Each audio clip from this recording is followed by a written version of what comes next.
to Pigskin Frenzy on this wonderful Thursday afternoon. Thank you for joining us. I'm Joel Norris, and whether you're watching on YouTube, listening on Spotify, listening on Podbean, or Apple, a big thank you for taking some time out of your Thursday to just sit back, watch, and listen to some NFL coverage presented by me. Now, if you're watching on YouTube, please subscribe to the channel, like each episode, leave comments down below. Spotify, Podbean, or Apple, for listening on those platforms, again, big thank you. Share around with others and follow on there as well.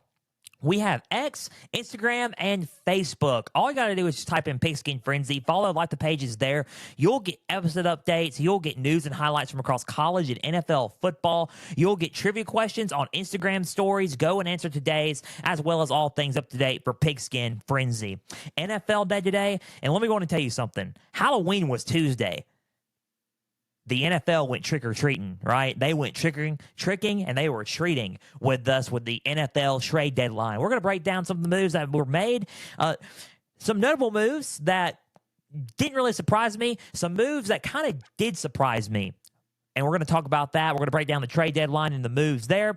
We're also going to, talk about what's going on off the field down in Las Vegas. You already know. You've already seen it. It was reported midnight Wednesday for those on the East Coast and Central Time, and late Tuesday evening, right after my Pigskin Frenzy episode, dropped on that day. So for college football, so going out there in Las Vegas, we're going to talk about what's going on out there. We're going to recap Week 8 and what was on the field, and we're going to look ahead to some of the games of Week 9 because there is some great football on this weekend. Let me go ahead and tell you something. Bengals, Bills. We're going to talk about the Dolphins and Chiefs. We're going to break down some of those games to be exact. So, plug into Pigskin Frenzy. Strap in. We're locked and loaded for this episode. We are ready to roll. Keep plugging in. All platforms, streaming everywhere. Audio, video, we got it for you. And we're on the socials. Please plug in and follow on X, Instagram, and Facebook. Much supported because you get content like what I just posted yesterday, and it was the latest Frenzy playoff rankings for college football. So you're gonna get a lot of content on there, and just keep plugging in on X, especially. That is where news and highlights for football come in. Okay, let's just go right into Las Vegas because we got to talk about this before we head to the trade deadline. Before we go to the NFL recap for Week 8, forgot to mention injury report for Pigskin Frenzy for the NFL. Of course we're going to do that because why not, right? Why not? I feel bad, but you had to dedicate a whole segment to it. Las Vegas. Remember when I said in the offseason that with Devontae, and this started with Devontae Adams, wide receiver for the Las Vegas Raiders, that if they do not do something now, this whole situation is going to escalate, okay, with Las Vegas. They do not try to establish a firm plan and direction for the offense because the offense looked a little sluggish last season. If they don't establish something during the preseason and training camp and going into this season, it's just going to get worse. Well, it got worse. It got worse. The offense didn't look all that good. Jimmy Garoppolo right now isn't panning out this so far for this team. And now, Raiders owner Mark Davis has something to say about it. The news came out that Raiders head coach then, Josh McDaniel, has been let go by the team. GM Dave Ziegler has been let go by the team as well. So, Mark Davis has let go Josh McDaniels and GM David Ziegler. They've both been fired. Offensive coordinator Mick Lombardi has also been let go. So 3 prominent figures for the Las Vegas Raiders organization. Before we get into that, and I'll get into the other news about the Raiders, a lot of news about the Las Vegas Raiders right now, but we're going to break it down. Before that, there have been team meetings going on with Devontae Adams and guys like Mason Crosby, star players speaking up, saying we don't want the direction the team's going in. Now, it's one thing where you go, okay, I need to do the job. I need to regroup, get this team back back on track and figure out a way to change and steer the ship. If you're a captain of a boat and the ship's not going in the way that you think it is, you got to steer the ship to the right path in the waters. And that's normally how coaching is. You got to steer the ship. There was no steer shipping. That's a weird way of putting it. That's a weird way of putting it. But there's no steering towards the right direction. They listened. It sounded like it went one ear and out the other. They lost another crucial game and to the Lions. And the Lions, the final score of that was like 26-10. 26-10. They had no offensive direction, no firm game plan, and the Raiders were just kind of nah. The coaching staffs just they heard what they were saying, but they didn't really fully listen. It went one ear and out the other. I can tell it went one ear and out the other because they lost to the Lions like they did. Jimmy Garoppolo is in a lot of this, maybe on him a little bit, but I think it's the direction of how he's being coached. And same with Davante Adams. Guys like that on offense, Josh Jacobs to be included, do not really need that. Right? They need to be, they want to win, not just that, make a living in the NFL, fine. But winning will start to become important, and it's now starting to become important for Adams. It is becoming important for Jacobs. It's becoming important for Max Crosby and guys like that on the team. They want to win. And Davante Adams asked for a trade of scenery. They said no. They're not moving him. They were kind of, thinking, okay, they're not listening to the players and giving into the players' wants. They want to win. They're not changing, and it was time for another direction. You had to let McDaniels go.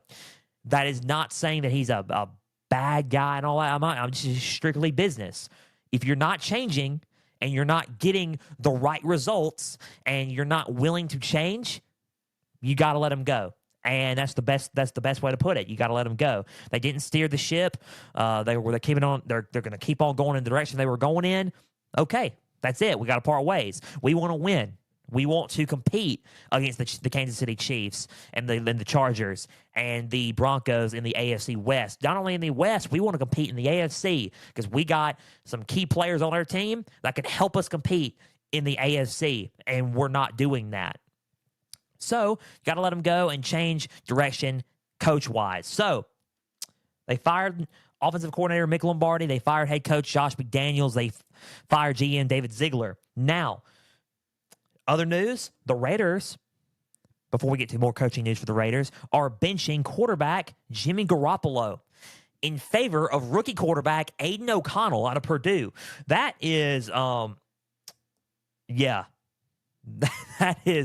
that's wow, and that kind of took me by surprise. Aiden O'Connell is, just from my perspective, he's a solid quarterback, but I would also just like to point out maybe under a different coach, you could turn back to Jimmy Garoppolo. I'm not saying Jimmy Garoppolo hasn't been playing the best. He's not been playing the best, but what if this is all just coaching? Right? What if this is the wrong direction for coaching, and that's why Jimmy Garoppolo is playing like this? Because under Kyle Shanahan, he played pretty good. He led him to a Super Bowl. He's led him to conference championships. When he was with the Niners, there we go. Now he's with the Raiders. It's just like there's a difference factor to him. Now, the problem is with Jimmy Garoppolo, his health, and he does get injured. He's had quite a few injuries this season. He's been beat up, but maybe under a different coach, he can try to keep Garoppolo around and then steer the ship with him then. Now, there's no way the Raiders are going to get to the playoffs. Not this season, no.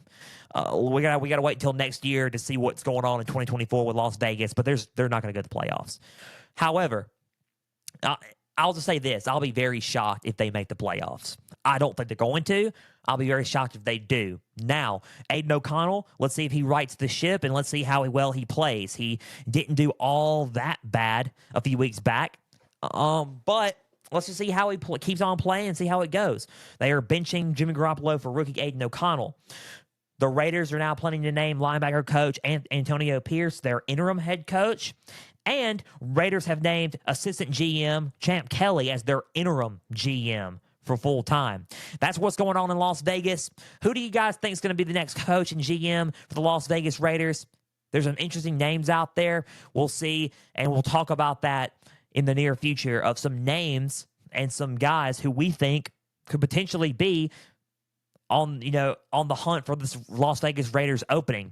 We'll probably dive into that next week. I'll get a list next Thursday to see who's going to be hired for this job. Now, we're probably going to wait until the offseason, obviously, but to see who it is, or after the season's over, or until after the playoffs over, because they really can't do that right now. But let's see. I'm going to give a list of names out next week on Pigskin Frenzy. I'll make it a segment, and we'll talk about some of the names who could be the next head coach for the Las Vegas Raiders. Now, moving on from the Las Vegas Raiders and going to the trade deadline. Now, what we're talking about here. So, trade deadline, tricking and treating, fun stuff. Always fun stuff.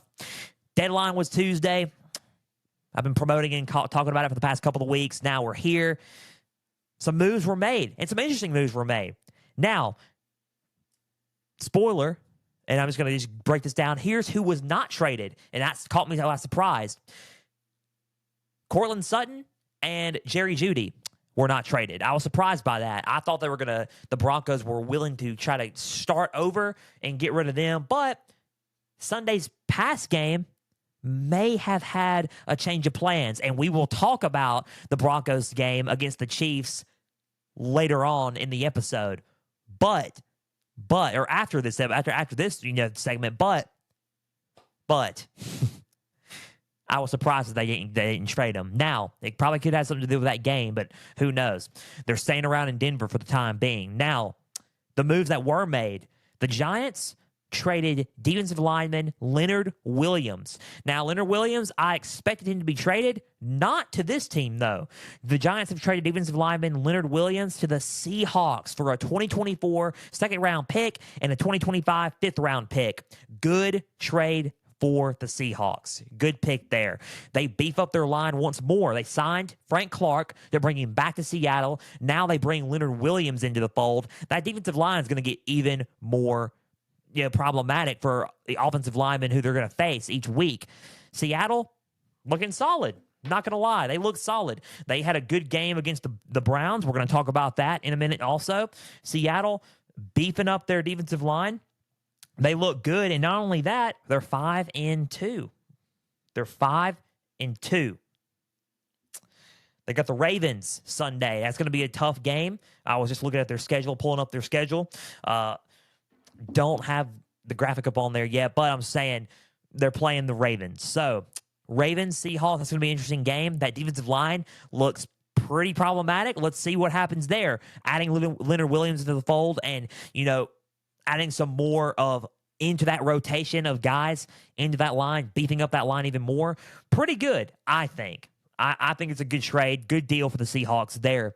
The Cardinals trade quarterback Josh Dobbs after they said they were benching Josh Dobbs, the Cardinals did, in favor of rookie quarterback Clayton Tune. If Kyler Murray wasn't available, they're going to start Clayton Tune. They got rid. They traded they benched Josh Dobbs, and now they are trading him.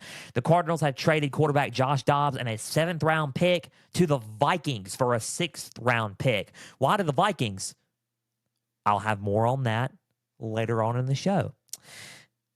The Commanders have traded defensive end Montez Sweat to the Bears for a 2024 second-round pick. I saw that coming. I knew that the ownership group of the Washington Commanders that involves Josh Harris and Mike Johnson are willing to clean up some areas of their team, especially on the line. They had some guys that they wanted to try to trade for and try to invest in for the future by getting some picks. And they did. Montez Sweat going to the Chicago Bears, adding some help to that defense and to that line. So the Bears pick up a good piece there with Montez Sweat. He brings agility, versatility, and he brings toughness to any offensive line that he's up against. So the Commanders trade, and this is the biggest trade by far of the day. The Commanders have traded defensive end Chase Young to the 49ers for a third-round draft pick. Man, what a trade. The Niners are going to add up even more on their defense and defensive line with Randy Gregory now there, Nick Bosa. You got Dre Greenlaw coming on the edge sometimes. You got now Chase Young along with Nick Bosa. Nick Bosa on one end, Chase Young on the other. The Niners are going to look tough coming off of that bye week with Chase Young now in San Francisco. That's going to be a good look there for the defensive line. He brings toughness, quickness, and he brings a lot of pressure to quarterbacks. So let's just see what Chase Young does to the Niners.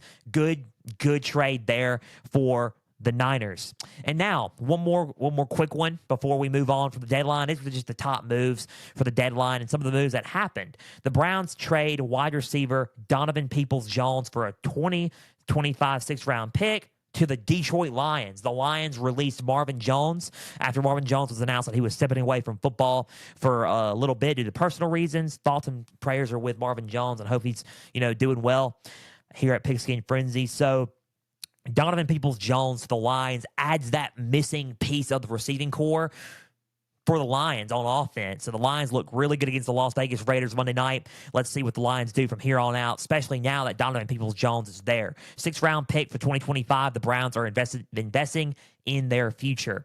That was the top moves of the trade deadline. See, not a whole lot on the NFL trade deadline, but I just wanted to add and cover some of what we were covering here online at Pigskin Frenzy. So that was the NFL trade deadline, and now we're 16 minutes in. We need to start going on our recap. So let's get going. Let's move to the football games. Week 8 NFL recap.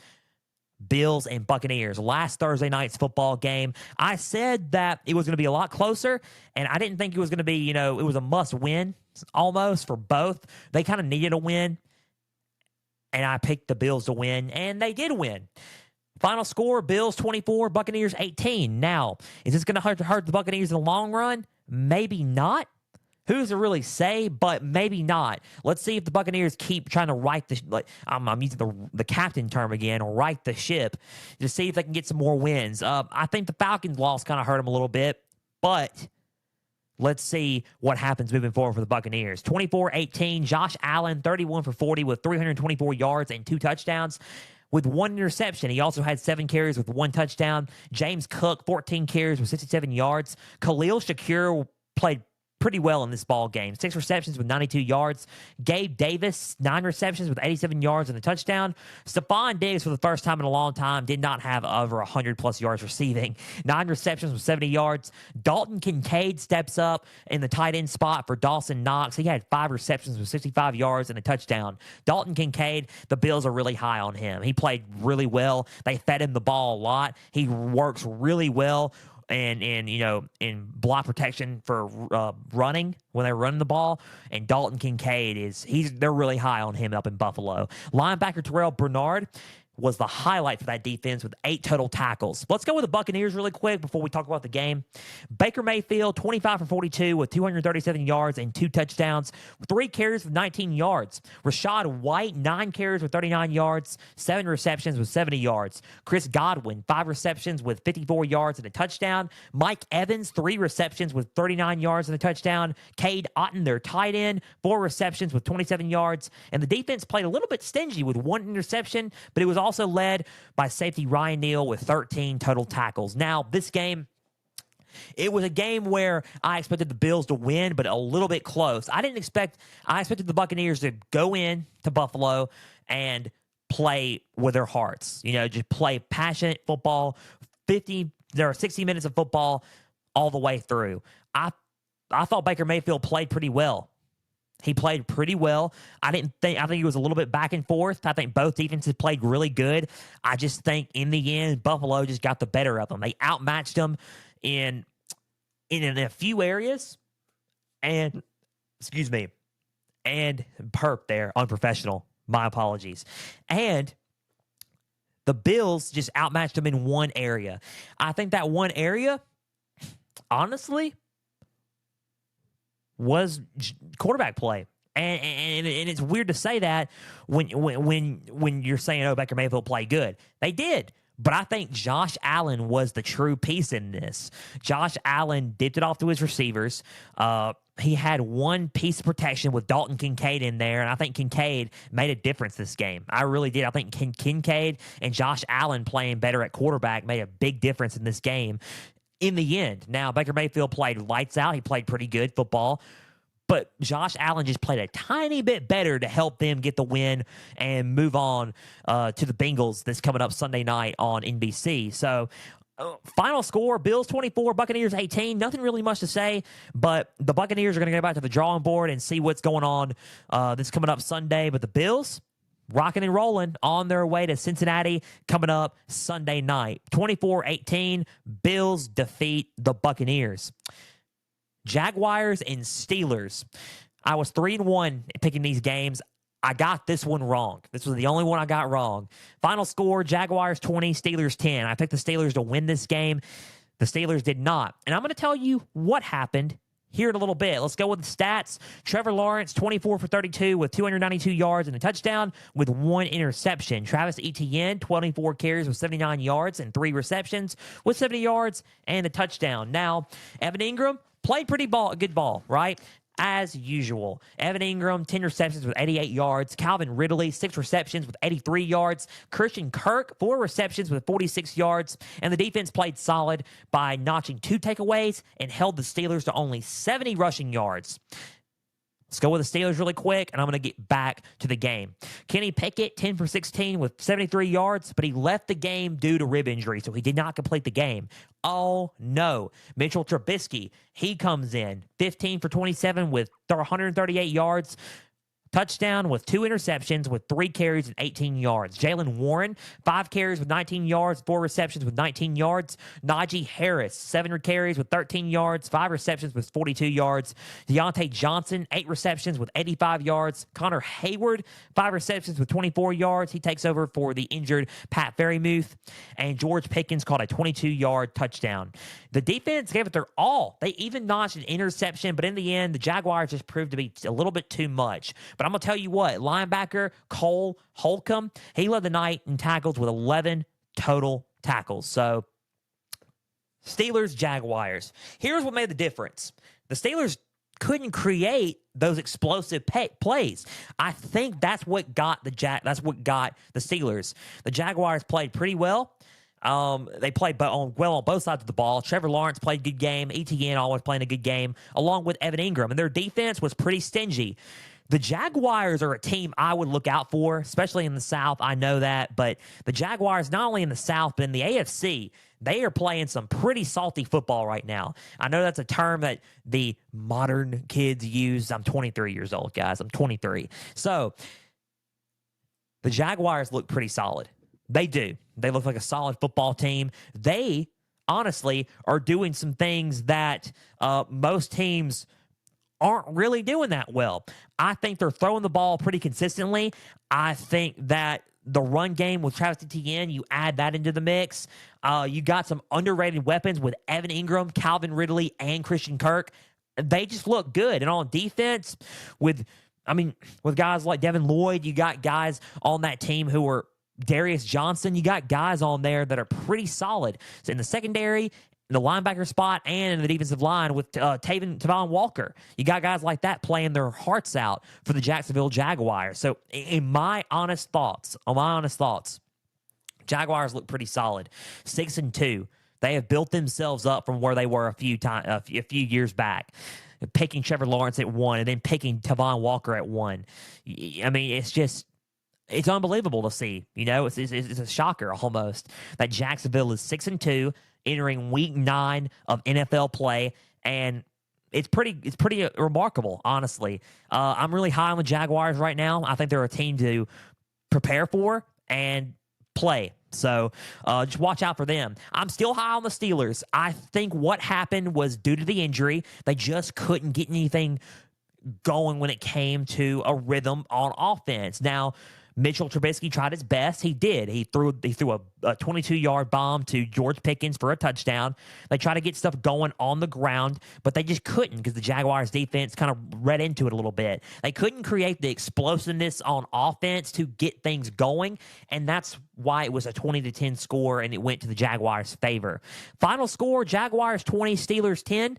Steelers have a game Thursday night. We're going to talk about that here in just a little bit. Jaguars are going to keep on rolling. They're going to keep on rolling. They look pretty solid, so we'll see what happens with them coming up Sunday. Seattle and Cleveland. I talked about this game. I said that what has to happen is both teams have got to try to impress on the defensive line and cause a little bit of chaos. Surprisingly, it was more on the offensive side of things, which was pretty good. I like seeing that. I like to be proven wrong on that, and I was. It was more on the offense, but I was right on the pick. No Deshaun Watson. I'm picking Seattle, and I got it right. Final score, Seahawks 24, Browns 20. Geno Smith, iffy. A little bit iffy stats, but here's the thing. Geno Smith, 22 for 37 with 254 yards, 2 touchdowns, and 2 interceptions. Kenneth Walker, 8 carries with 66 yards. Zach Charbonnet, 5 carries with 53 yards. Jake Bobo, 3-yard touchdown run. Tyler Lockett, 8 receptions with 81 yards and a touchdown. DK Metcalf, 5 receptions with 67 yards. Jackson Smith-Njigba, 3 receptions with 36 yards and a touchdown. Game-winning touchdown, by the way. We're going to talk about that in a minute. And the defense made some good stands against the Browns, led by safety Quandre Diggs with 9 total tackles and Jamal Adams with 8 total tackles. P.J. Walker for the Browns, 15 for 31 with 248 yards and a touchdown with 2 interceptions, 6 carries with 27 yards. Did not play all that bad for the Browns. He made some good decisions. Some that he didn't make some good decisions on due to the 2 interceptions, but he played, and he played hard in filling in for Deshaun Watson. Kareem Hunt, welcome back Kareem Hunt, his second stint with the Cleveland Browns, 14 carries with 55 yards and a touchdown. Talking too fast here. Hold on. Let me get fumbled up on my words here. Going on with some more stats, if I can get this paper to... There we go. There we go. Paper reading, guys. Paper reading with notes. Anyway, Pierre Strong, 10 carries with 41 yards. Jerome Ford, 9 carries with 37 yards. Amari Cooper, 6 receptions with 89 yards, 41 reception as well. David Njoku, 4 receptions with 77 yards and a touchdown. By the way, and I'm going to stop here before I go to the defense. David Njoku, one of the most underrated tight ends in the league. Just my thoughts. Take that to the bank if you want to. The defense also played pretty stingy with safety Juan Thornhill notching 6 tackles. Defensive back Martin Emerson Jr. notching 6 total tackles and an interception. And even the big man, defensive lineman Maurice Hurst the second, with an interception. That defensive line is salty. That's a good defensive line to play up against. The Browns, in reality, in some of these games, if they would have gone their way, would probably be 6-2 where the Jaguars are. They are not a bad football team. That is a good football team that the Seattle Seahawks beat. That's what makes it even more impressive.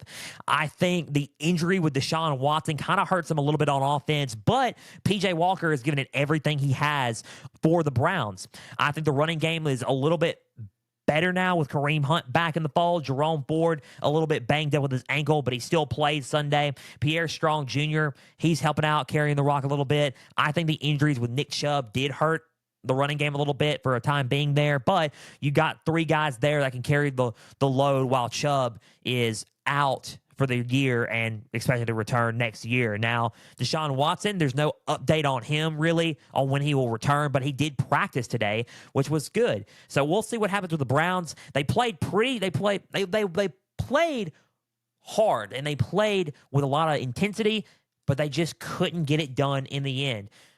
Seattle scored late, a game winner by Jackson Smith-Njigba, the rookie out of Ohio State. A little slip pass to Njigba. Touchdown for the Seattle Seahawks, making it 24-20. And then Seattle just stopped them to end the game. So Seattle looks really good. I think a little bit of questioning is going on Geno Smith a little bit. He's playing okay, but he's not playing up to his potential. I want to see Geno Smith play a little bit up to the potential that I know that he can play at, like he did last year. And then let's see what happens with Seattle going forward. They're 5-2. They're 5-2. I mean, and I'm going to get to that what's going on in the minute in the NFC West, but they look pretty solid, man. They look like they could challenge the San Francisco 49ers if they wanted to. Have yet to play them. I think they've yet to play them. If I'm not mistaken, now it's making me want to look on my phone to see if they've played the 49ers. But Seattle, a good football team, only lost 2 games. Have only lost 2 games, have yet to play the 49ers. That's going to be an interesting and underrated game when the time comes. They're going to play them. So when the time comes, we'll talk about it, because that's going to be an interesting game. Seattle looks good in the run game, of course. They look good on the defensive line. My only question is, what's Geno Smith going to do? And can Geno Smith elevate himself up to lead this team to the playoffs? So final score, 24-20. Seattle beats a pretty solid Browns team. Let's see what happens with the Seattle Seahawks. They have a good game coming up Sunday. They have the Ravens Sunday. The Browns, as I look on my phone here, unprofessional of me, they have the Cardinals. So we'll see what happens there with the Cardinals, Browns, and we'll see what happens with Seattle and Baltimore. Moving on, San Francisco and Cincinnati. Bengals and Niners. I said this was about, and this is the last game before we, move on to our, well, not really, actually, because I have a surprise for you guys. Just wait. I'm just going off right now. I'm full of surprises. Okay, Bengals, Niners. I said this game was going to be controlled by the perimeter, line of scrimmage. Bengals needed to play physical football, and so did the Niners. But the one thing I was concerned about was the uncertainty of that Trent Williams was not in the game. Trent Williams was not playing. No Debo, no Trent Williams. And Trent Williams means a great deal to this offensive line, especially to Brock Purdy. I got that pick right. Final score, Bengals 31, 49ers 17. Bengals 31, 49ers 17. Man, what a game. And not only what a game for the Bengals. They played lights out. Bengals were a little bit beat up, and I should have mentioned that before. I really just slipped my mind, I guess. I have those moments. The Bengals were a little bit beat up, but now they're fully healthy and ready to go. And by fully healthy, I mean Joe Burrow is fully healthy. Uh-oh. When you do that, and when you have a fully healthy Joe Burrow who can run around, scramble around, and make some good passes and good throws, you're in trouble, man. Give him some time to develop. Give him some time on the line. Play physical football and give Joe Burrow time to make things happen. It's tough to beat. Happened Sunday. Joe Burrow, ladies and gentlemen, 28 for 32 with 283 yards and 3 touchdowns, 6 carries with 43 yards. Joe Mixon, 16 carries with 87 yards and a touchdown. He's back and he's fully healthy as well. Jamar Chase, 7-11 as he calls himself, always open on Sundays. It proved to be a factor here. 10 receptions with 100 yards and a touchdown. T. Higgins, 5 receptions with 69 yards. Thought they were going to try to trade him during the deadline, but no, he remains put in Cincinnati. Tyler Boyd, 3 receptions with 40 yards and a touchdown. Irv Smith Jr., 4 receptions with 25 yards. And the defense got to the Niners. The defense got to the Niners offense the whole game, led by linebacker Logan Wilson with 11 total tackles, an interception, and linebacker Jermaine Pratt with 5 total tackles and an interception. Go to the Niners really quick before we go, talk about this game a little bit more. Brock Purdy, 22 for 31 with 365 yards and a touchdown with 2 interceptions, 6 carries with 57 yards. Christian McCaffrey, 12 carries with 54 yards and a touchdown. He also had 6 receptions with 64 yards and a touchdown. George Kittle, 9 receptions with 149 yards. Brandon Ayuk, 5 receptions with 109 yards. And the defense played pretty well. They just got outmatched there in the second half. So, let's go with the Niners really quick before we go to the Bengals. The Niners. Here is the reason Why? And I'm going to sit here and say why. Trent Williams matters. Sacks, not only sacks, protection, and playing physical football. He brings this, and I'm trying to pick up my pen here as I'm, trying to go for my pen here. I apologize. Again, being unprofessional here at Pigskin Frenzy, but Trent Williams matters because of the physicalness of the game, right? It matters. It truly does matter. He's a big component of pass protection, and they did not have that. They were lacking that. Sam Hubbard got to him with sacks. Logan Wilson got to him. Jermaine Pratt got to him. The defensive backs got to him. They were pressuring him all game long, and they were playing more physical football. When you think, honestly, and just going into this game, that the Bengals were going to outmatch them on the line of scrimmage, you would think that's going to be tough because who the Niners got on the defensive front and on the offensive line led by Trent Williams. They didn't. They had no Trent Williams, and the offensive line for the Bengals blocked. They blocked and protected Joe Burrow, and Joe Burrow had time to develop plays. The Niners are a team that are extremely beat up, and a bye week is needed. Now, coming off the bye week, they're going to evaluate some of these players. They're going to evaluate some of these players like Deebo Samuel, like Trent Williams, and we're going to see where they go from here as I'm on my cellular device. The 49ers, next game up is a tough game. They got to go to Jacksonville on November 12th. That is a game right there that I'm going to keep my eye on. The Jaguars are a pretty solid football team. The Niners have lost 3 straight. Let's see if they can get these guys back and healthy and ready to go. Brock Purdy he was slightly concussed after the Vikings game. He passed protocol, but barely, and ended up playing the Bengals game. He got hit pretty hard and hasn't looked all that impressive after that hit against the Vikings, but hasn't looked all that impressive in the Vikings game in the second half. So we'll see what happens with the 49ers after their bye week. They got their 3rd straight loss handed to them. The Cincinnati Bengals, fully healthy, played physical football. They need to keep doing that. And my goodness, that duo, man, Joe Burrow and Jamar Chase. Joe Burrow played lights out. He completed 87% of his passes. 87% of his passes. That's unbelievable. You're going to win. Of course you're going to win the game. You completed 87% of your passes. That leads to scores. The Bengals played good football, and they played winning football. They won on the line of scrimmage. They gave their quarterback time to develop plays, make plays happen, and Jamar Chase, Mr. 7-Eleven as he calls himself, always open on Sundays, played a big factor in this win. They played good, and if the Bengals keep looking like this, you might as well have a playoff spot already sewn up for them, because it is going to be hard to beat the Cincinnati Bengals with Joe Burrow and Jamar Chase clicking and that offensive line protecting him.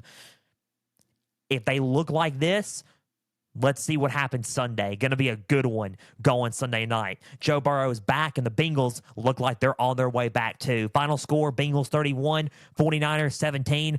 Let's just wait, and let's hold our horses on what's going on and who's the best in the league right now, because you got a lot of them. The Niners are still in it, but right now the Bengals are making their claim to come back into the fold here. Before we go to the injury report and the Week 10 preview and predictions, let's talk about this upset. And I wanted to recap one more game, and it is a big upset that just happened. And I said I was going to talk about it, and here's my surprise for you. One more game to talk about Week 8 with, before we go to Week 9 preview and predictions. The Broncos and the Chiefs. We got to talk about it. We have to talk about it. So Saturday night, Patrick Mahomes, Chiefs quarterback, was feeling a little ill. He was dehydrated, and it was turned out he came down with the flu. He had to get IVs Saturday night, and he had to get IVs Sunday before the game. He was feeling unwell. He looked white as a ghost, honestly. He did not look like he was feeling all that great and well. He had the flu. Wasn't feeling pretty good at all. but he decided to play. They added in, they reported it to the league. They did. They reported it to the league. They're not pulling a Bijan Robinson situation. They reported it to the league, but he still played. He played, and, well, it turns out it didn't work out in their favor. Final score, Broncos 24, Chiefs 9. The first time in 8 years since the Broncos have defeated the Kansas City Chiefs. It has been since 2015 since the Denver Broncos defeated Kansas City. When Peyton Manning was starting for Denver and Alex Smith was starting for Kansas City. That's how long it's been since the Broncos got a win over the Chiefs. And they did. They got a win over the Chiefs. Broncos 24, Chiefs 9. Shocker in Denver. Russell Wilson, 12 for 19 with 114 yards and 3 touchdowns, 8 carries with 30 yards. What would you guys think if I told you that Russell Wilson actually had the same amount of touchdown numbers that Patrick Mahomes did? When it comes to touchdown and interception numbers, sort of a similar stat line, a little bit behind Patrick Mahomes currently in the league. What would you guys think if I told you that? Probably wouldn't believe me because no one's talking about it. Russell Wilson, on paper, has actually been playing a lot better than most people have thought, and have been playing a little bit better than, actually a lot better than last year. Javonte Williams, running back for the Broncos, 27 carries with 85 yards, 3 receptions with 13 yards, and a touchdown. Jaleel McLaughlin, 4 carries with 33 yards. Jerry Jeudy, 2 receptions with 50 yards and a touchdown. Cortland Sutton, 2 receptions with 29 yards and a touchdown. And the defense was just all over the Chiefs' offense, notching 2 interceptions from one from defensive back Jaquan McMillan and 1 from Justin Simmons, as well as linebacker Alex Singleton racking up 7 total tackles. Let's go to the Chiefs stats before we talk about the game. Patrick Mahomes, 24 for 38 with 241 yards and 2 interceptions, 3 carries with 220 yards. To be sick like that and to throw for 241 yards at least is unbelievable, by the way. Mahomes, just impressive. Isaiah Pacheco, 8 carries with 40 yards. Travis Kelce, no Taylor Swift. Flu game for Mahomes, 6 receptions with 58 yards. Rashee Rice, 4 receptions with 56 yards. Justin Watson, 2 receptions with 42 yards. You guys are seeing a pattern. Marquez Valdez-Scantling, 2 receptions with 27 yards. The defense had some highlights, but not enough to win the game overall. Drew Tranquill, the linebacker, played a solid game, though. 11 total tackles and 1 sack to Russell Wilson. The Chiefs looked a little bit out of sync because their playmaker was out of sync, and that's all it was. If Mahomes goes down, I feel like it's a whole team goes down situation. If Mahomes goes down, the Chiefs are going to go down with him. And it's a factor. It's a factor. When Mahomes isn't clicking offensively, who is going to help him click offensively? You got to get Blaine Gabbert in there most likely, but Mahomes is... He's just a playmaker. He's the difference maker of that team. And if you don't have your leader on your team, and you don't have the best quarterback in the league on your team right now who's not feeling well, and he's playing, you're probably not going to win the ball game. And that's just being honest. You're not going to win the ball game. The Broncos look good, probably the best they've looked all season. And by the way, I'm just going to sit here and say this: back-to-back wins. In fact, this is impressive from the Broncos. 2 back-to-back wins. They beat the Packers and they turn around and beat the Chiefs. Back-to-back wins. 2-game winning streak for the Broncos. This is the best the Broncos have looked in quite some time in the past 2 weeks. They look good throwing the ball and laying out some dimes to Cortland Sutton and to the receivers. Russell Wilson's looking good. Let's see what the defense does from here on out. They look a little bit like they need some help on defense. I mean, Josie Jewell's playing good ball, but let's see what happens on the front, and let's see what happens to the defense overall for the Broncos. But the offense for the Broncos has looked good the past 2 weeks. Let's see if the Broncos can keep it up and try to get themselves out of this, out of this funk, and probably raise their draft numbers up. So let's see what happens there. For the Chiefs, just 1 bad game. All it took for 1 bad game for the Broncos to pull off the upset, and the Chiefs had that bad game. Could they afford that Sunday? Let's see. They got to go to Germany Sunday, international game against Miami. We're going to talk about that here in a little bit. let's just see what happens there. Final score, 24-9. Broncos upset and defeat the Chiefs for the first time in 8 years. Big win for the Broncos. They've looked good for the past 2 weeks. Let's see what Denver does. Kansas City, let's see what happens and see if they kind of get their groove back Sunday in Germany against the Dolphins. That was the Week 8 recap of the NFL. I'm talking like this is college football. The Week 8 NFL recap. Let's go with a Pigskin Frenzy injury report before we preview and predict Week 9 of the NFL. Basic stuff, not too much of the injury report here, but one big injury, and we're going to talk about it in a minute. Cardinals quarterback Kyler Murray, recovering from his torn ACL, could play Sunday versus the Browns. If not, however, Clayton Tune, rookie quarterback, will start. Giants quarterback Daniel Jones will play versus the Raiders Sunday after missing the past few games with a neck injury. This is some good news for the Giants. They get the big piece of their offense back with Daniel Jones, and let's see how he does, and let's see if he's going to be a little bit more limited when he plays Sunday against this Raiders defense, this rejuvenated Raiders team heading into Sunday now that McDaniels and a lot of them are gone now. So Steelers quarterback Kenny Pickett, he left the game Sunday versus the Jaguars with a rib injury. He has announced that he will play tonight versus the Titans. He will play tonight versus the Titans on Amazon Prime. Titans quarterback, on the other end, Ryan Tannehill, he is out again with an ankle injury. Quarterback Will Levis will make his second NFL start. And let me go and tell you about Will Levis. He played phenomenal against the Falcons last week. 4 touchdowns in his first NFL game. 4 touchdowns in his first NFL game. Unbelievable. Let's see what Will Levis does for the Titans tonight. He will play in a hostile environment in Pittsburgh. Let's see what happens. And there is no update on Browns quarterback Deshaun Watson, even though he has practiced, and when he will return. So I will give you an update on socials, on X mainly, when there's any more updates on Browns quarterback Deshaun Watson. Now, big one to conclude the injury report, and before we go to the Week 9 preview and predictions, Vikings quarterback Kirk Cousins. During the game, he went down with a no-contact ankle injury. It was confirmed that he did indeed, Monday, he tore his Achilles, and he is out for the remainder of the season. That is why Josh Dobbs' trade is so important, because you get another quarterback who has been playing currently in there to replace your main guy that went down. Justin Jefferson, they're going to need somebody to throw. He's going to need somebody to throw to him when he comes back. Within near next week or in 2 weeks when Justin Jefferson is off of IR due to that hamstring injury. Josh Dobbs now in Minnesota.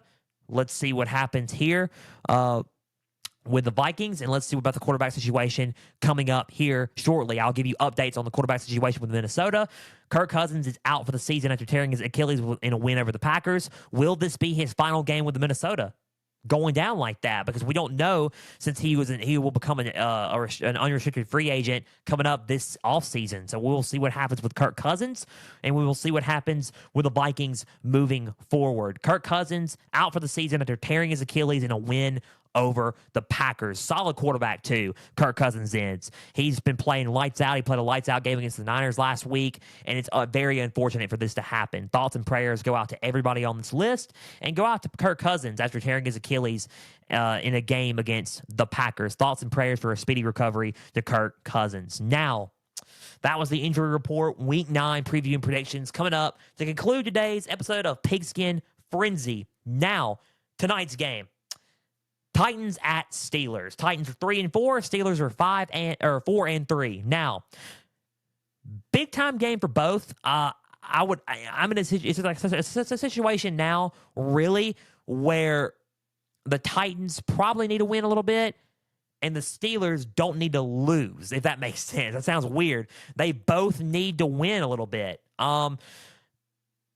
And the Titans are coming in hot after a win against the Falcons. The Steelers are trying to figure some stuff out after what happened to against the Jacksonville Jaguars and a loss there last week.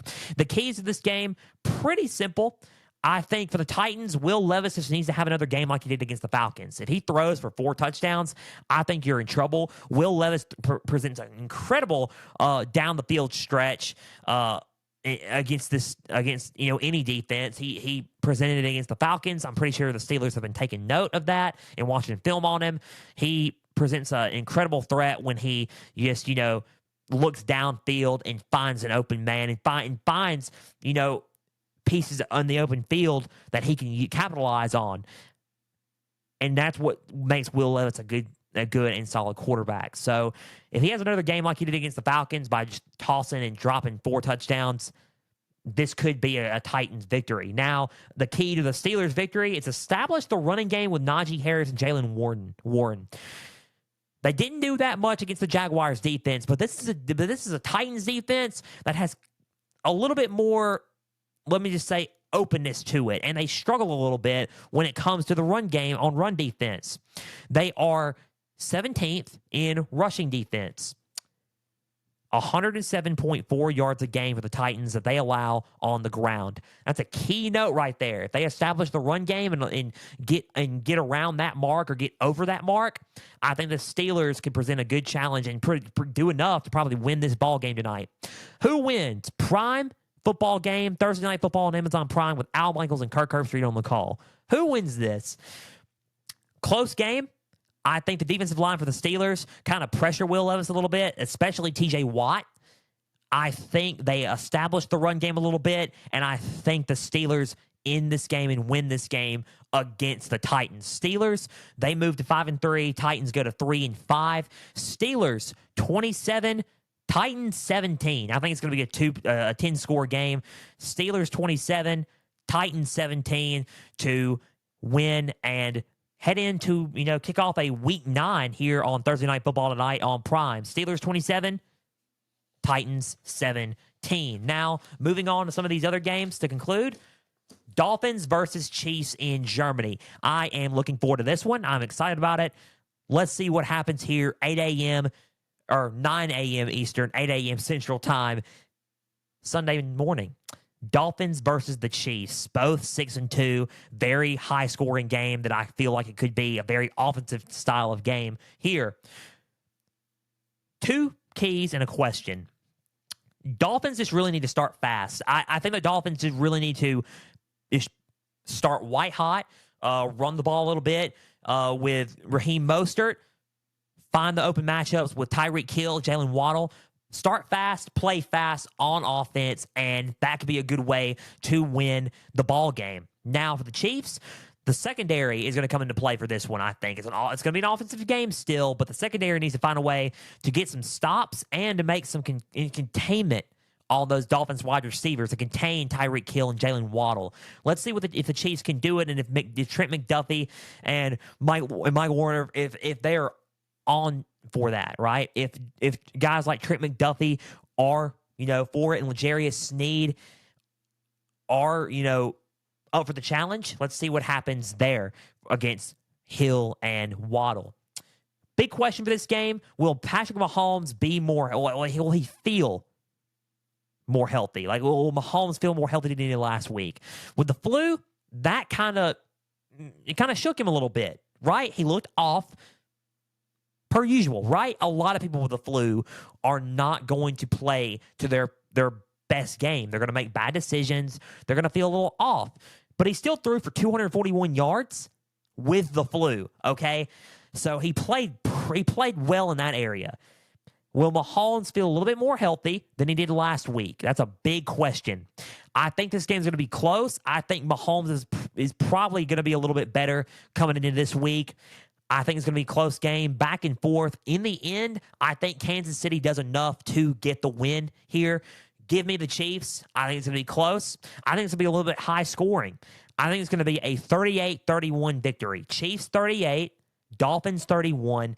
Chiefs go to 7-2. Dolphins go to 6-3 in Germany, and the Chiefs get the victory over the Dolphins. 38-31, Kansas City defeats the Dolphins right now. Even though I'm still high on the Dolphins, I still think they're going to make the playoffs. I'm kind of thinking that the Chiefs are going to pull away with this one. 38-31, Kansas City. Cowboys at Eagles. 5-2 Cowboys, Eagles 7-1. Afternoon game. Two key things here. And a question also. Find a way to cause turnovers. If you're the Cowboys defense, you're going to find a way for Jalen Hurts to play like he did against the Jets and get turnovers, fumble the ball, interceptions, because you guys have a top scoring defense in the NFL and you score a lot of your points on defense. So find a way to cause confusion and pressure him and making it into errors and turning the ball over. That's how you will win this ball game against the Eagles. For the Eagles, it's the flip side. You protect the football. You stop that. You try to stop this defense and to protect the football and to not cause turnovers and to not give in to the Cowboys defense. And if you do that, you'll have good ball security and you find open matchups with A.J. Brown, Devontae Smith, and Dallas Goedert. You got this, and you could probably go 8-1 Sunday. Tough game, though. Tough game. And big question is, there's been rumors about Jalen Hurts and his knee. How healthy is Jalen Hurts going to be Sunday? He's been wearing a knee brace. Let's see how it's been going on. He's expected to play, obviously, and he's been looking fine in practice, but there's been some rumors that he's been playing hurt. How will that affect this game against a solid and a top Cowboys defense? They asked him yesterday, is there any update? Is there anything going on with your knee? I was going to ask you about it. He smiled and walked out of the press conference. He did not want to talk about it. So we don't know. We don't know what's been going on. He's going to still play for this team. Let's see what Jalen Hurts does. I think this game is going to be close. I think it's going to be a game where you look at the scoreboard and it's going to be probably either one score or tied even in the remaining minutes of the game. I think it's going to be close. I think it's going to be a little bit low scoring, not too, about to be in the 20s. I think the Eagles get it done, though. I think they pull away late, they score late, and find a way to win late. Eagles 28, Cowboys 21. Eagles go to 8-1. Cowboys go to 5-3. 28-21, giving the Eagles to defeat the Cowboys Sunday. Final game, and we will conclude today's episode of Pigskin Frenzy. Bills at Bengals. Bills 5-3 at the Bengals 4-3. Woo. Sunday Night Football, ladies and gentlemen. Prime time. This is not going to get any better than this. This is a good game. Rematch from last year's playoff game that was snowing in Buffalo. Bengals won that one by a score of 2 scores. Keys to this game and a question, obviously. Bengals need to keep playing. Keep playing physical. They need to keep being more physical and just be the more physical team. They were more physical and they outmanned the 49ers. And the 49ers are one of the most physical teams and one of the best teams in the league. They outmanned them in San Francisco, in Santa Clara, California. They went to Levi Stadium and outmanned them there. They need to be a more physical team. The Bills' defensive line needs to beat out the Bengals' O-line and cause errors. So if the line crumbles, if they just crumble the offensive line, that's fine. They're good. Everything's good. They just crumble the line and make sure that they get sacks and cause errors for Joe Burrow. They need to beat the offensive line. It's mainly a physical and pretty much a perimeter game. Also, who plays better at quarterback? That's the main question for both teams. Who's going to play better at quarterback? Because you got Josh Allen, who's been playing pretty well, had some inconsistent moments, but has been pretty well, been playing pretty well starting right here, going into week 9. And Joe Burrow finally finding his stride once more, fully healthy, back to playing how Joe Burrow has been playing. Going to be a close game. Honestly, it could be a flip a coin, but home field advantage. They're coming off of a strong win last week. Give me the Cincinnati Bengals to defeat the Bills. The Bengals beat the Bills by a score of 34-31. Bengals 34, Bills 31 by field goal. 34-31. Bengals win this one. Bills go to 5-4. Bengals go to 5-3 in a very tough win for the Cincinnati Bengals over the Buffalo Bills. That just about does it for Pigskin Frenzy. A big thank you for taking some time out of your Thursday to just sit back, watch, and listen to some NFL coverage presented by me. Now, if you're watching on YouTube, please subscribe to the channel, like each episode, leave comments down below. Spotify, Apple, and Podbean, you know what to do. Share around with others and follow on there as well. X, Instagram, and Facebook. Just type in Pigskin Frenzy. Follow all the pages there. You'll get content, episode updates, news and highlights from across college and NFL football. You'll get trivia questions on Instagram. Go and answer today's. as well as all things up to date for Pigskin Frenzy. Big thank you for everybody listening once again today. Tune into football this weekend. We got some great games on for college and NFL. It is Statement Saturday, a pretty big Statement Sunday coming up for the NFL. Enjoy this weekend, and we will see you Tuesday as we get Week 11 Frenzy playoff rankings started, and we'll recap Week 10 and go into Week 11 for the top matchups in college football. Until Tuesday, I'm Joel Norris signing off, and for everybody out there, stay the course.